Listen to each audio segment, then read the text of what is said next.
diarani Trimurti, yaiku nang kono kena diarani wadah isi piranti wis ana kono nanging durung sempurna.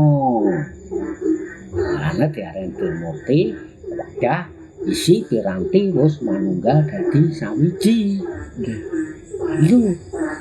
Nah, diteloni kuwi pinangka pepeling.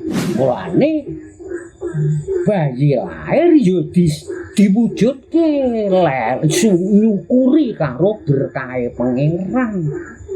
Yen kono terus dislameti diundangke sanak sedulur tangga tepan. Oh, iki pinangka seksi lair. Aku syukur banget matur nuwun yang berkahe pangeran.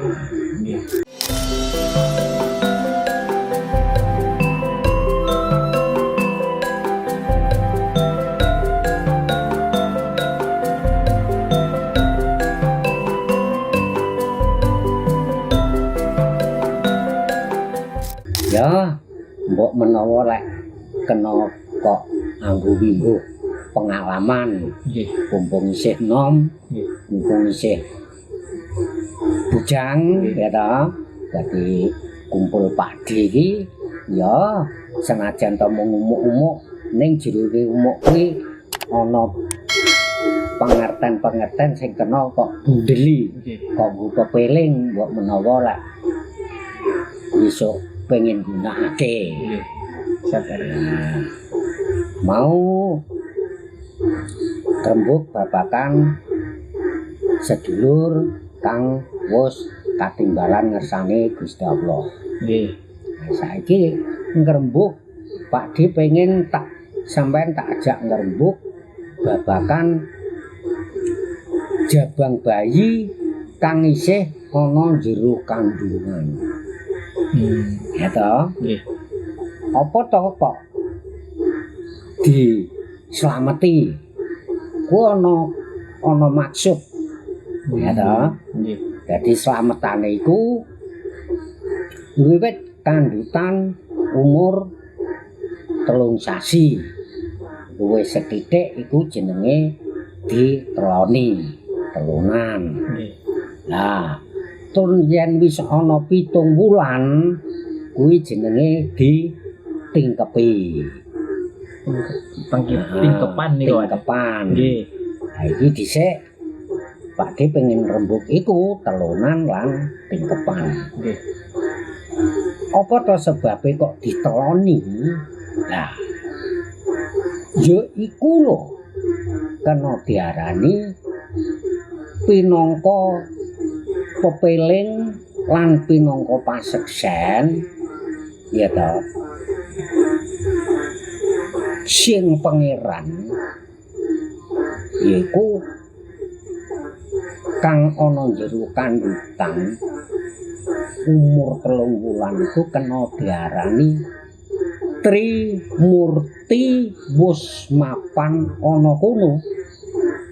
Trimurti dadi telu murti ning tunggal manunggal dadi sawiji ana kono.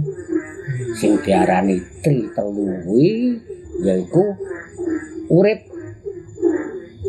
3 bab kang wis nyawiji ana kono. Siji wiji urip kang sangka pangeran ya. Terus uriping cahya ya wis kumpul ana kono. Terus uriping budi tegese usik kuwi ya wis kumpul ana kono. Diarani Trimurti yaiku nang kono kena diarani wadah isi piranti wis ana kono nanging durung sempurna.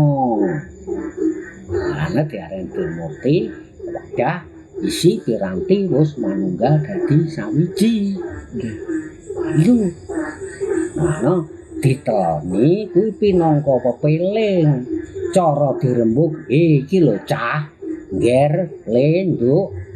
peparinge pangeran kuwi kang ana kono tak tengeri dislameti jenenge telunan diseksekne sanak sedulur.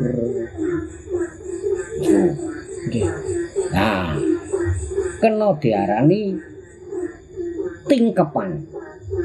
Ya ta? Nggih. Tingkepan umur 7 wulan. Nah, neng kono tegese tingkep iku nuduhake tangkeping rasa rasaning bapa lawan biyung manunggaling rasa tangkeping rasa njur dadi lantaran wijining tumumuh sing wujude ana jero kandhutan kemau. Wiwitane tangkeping rasane bapa lawan biyung. Nggih.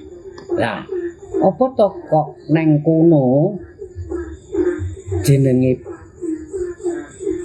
kok ditingkepi umur 7 wulan. Lah, iku jenenge pitu putus. Wis dadi keputusaning Gusti Kang Maha Agung yen bener-bener si A tak wenehi kanugrahan wujude ponang jabang bayi utawa putra merga dumadine sangka tangkeping rasane wong tuwa kakung putri yaiku bapa lawan ibu. Iku wis ganep tegese wis sampurna. Obahe wis banter, apa-apane wis pepak. Ya ta? Nang kono umur 7 wulan iki wis ganep, wis sempurna. Ya ta? Mula nang kono sing dilewati ya kuwi antarane tegese ora nganggo slametan. Ning nang kono kuwi ana tegese ana rincian utawa ana filosofine. Lek pitu wis putus dadi keputusaning Gusti Allah iki bakal dumadi wujud makhluk kang wujud manungsa. Ya ta, yen wis 8 wulan 8 tegese kuwi bakal diuwali. Uwal sangka guwa garbane ibu. Persiapan ngoten to, Pak? Ya iku ya ta umur 8 wulan iku siki bakal yen wis teka mangsa kala utawa wancine iki kan bakal uwal sangka jero kandungan ya kuwi lair. 8 uwal. Nggih. Mulane nang kono ana pengaran-aran ya ta muga-muga laire ponang jabang bayi bisa slamet seger waras ora ana sambikala muga sineksenana wali 8 wis bakal diwali lek wis 9 kan 9 ya ta wali 8 9 tinutup ya ta. Nah neng kono lek wis yuswa ya ta Nawa Candra dasa hari. Sangang sasi 10 dina ya ta. Meyak angse mandala kiri. Rol air cenger ponang jabang bayi. Apa kakung apa putri ya ta. Neng kono terus dibrokoi. Dislameti jenenge brokoan. Apa kok disebut brokoan? Ya iku lho ngger wis wujud. Yen kakung ya ganteng, yen putri ya ayu ya iku lho wis wujud dan iku bener-bener berkahe pangeran. Yoga berkah. Nggih. Ayo ora nggih. Bener-bener mulane bayi lahir ya diwujudke nyukuri karo berkahe pangeran. Yen kono terus dislameti diundangke sanak sedulur tangga tepan. Oh, iki pinaka seksi lair. Aku syukur banget matur nuwun yang berkain pangeran. Nggih. Niki latangklat asal Ade. Niki jenis selametane genduren.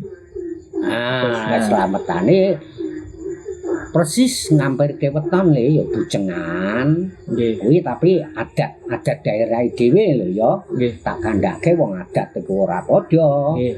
Dadi bucengan ya ta njur dilawuhi kurup-kurupan karo janganan ya ta terus ana jenang sing kala jenang abang iku lek diganepi sing jeneng buceng kuat iku kudu ana Nggih. karo ancaman golong lawe ancaman iku ganepe sak temene ning kadang-kadang sing lumrah ya wis bucengan jenang abang jenang sengkala niku sing lumrah. Niku sami Pak De slametane. Misal niku teng telonan, terus teng tingkepan, kali teng brokan sami. Oh ya beda adoh le. Benten Pak De. Beda adoh. Niku bentene teng ambengane. Iya, heeh. Ambengane Wah lek diarani tingkep iku padha karo anu le, pitonan. Oh, Akeh ambengane. Lah lek telonan adat mae dhewe. nggih. Telonan yaiku gaya ambengan ya ta. Biasane ya sego gurih ambengan karo ingkung terus gawe maneh takir plontang. Lah takire plontang kuwi kejaba dipitingi nganggo soda blarak iku mesti diencapi jenenge dom bundel. Nggih tau ngertos kula Pak De. Lah ya kae. No iku ya ana dhisik kan dadi iku ya ana maksud-maksud kabeh ku mau ana maksud. Ngono. Ning lek pengen ngerti karepe dom bundel takir plontang esuk karo Pak De ditembuk ya dina sing teko Mungkin teng live TikTok ngoten nggih. Mungkin lek napa pengen ngertos TikTok Pak De niki @tirto_roso mengke mampir mawon nggih Pak De. Di-follow biasane dibar mendet video ngeten iki live biasane Pak De. Lah iki mengko ngene le. Dadi sakwise kemangkuan sik teko brukoan. Nggih. Ya ta? Nggih. Ana pasaran. Ya ta? Terus ana pagutan. Ana pitonan. Nggih. Sik ngono lho. Setahunan. Setahunan, rong tahunan. Niki sebelum lahir sampai lahir. Iya. Niki kan sing lahir dan seterusnya mungkin tentang video Ya, gambar. makane soalnya sih akeh banget le. Nah, nggih. Sekarang dirempuk akeh banget sih. Nah, niki digaris bawahi mawon Pak De niki adat teng mriki nggih Pak De. Iya, mungkin ada. Ya, siji niku adat budaya tata cara kejawen Nggih. wong Jawa. Nggih. Ping pindho iku mligine ya adat daerah mae dhewe kene. Mungkin lek sing sami monggo di-like videone sami. Berarti lek sing sami nge-like video, lek mboten sami komen mawon Pak De. Ora Pak De, apa-apa ya. Teng kula ambengane ngeten. Mungkin lek selametane lek masih dalam kandungan ngeten. Nah, mungkin komen mawon lek mboten sami, lek sami di-like mawon, komentar nggih angsal ngoten aja. Nggih. Ya wis sawetara ngono dhisik ya. Nggih. Dadose mungkin lek wonten pertanyaan ngoten Ya. komentar mawon. Ya, nggih. lan ya sak bisa-bisane Pak De ya tetep dicaosi wangsulan. Nggih. Mungkin lek remen kali video ini monggo di like, lek dereng subscribe monggo di subscribe. Iki matur nuwun Pak De. Mugi-mugi saged pinanggih malih wonten video sak lajengipun. Nggih, matur sembah nuwun Pak De. Ya.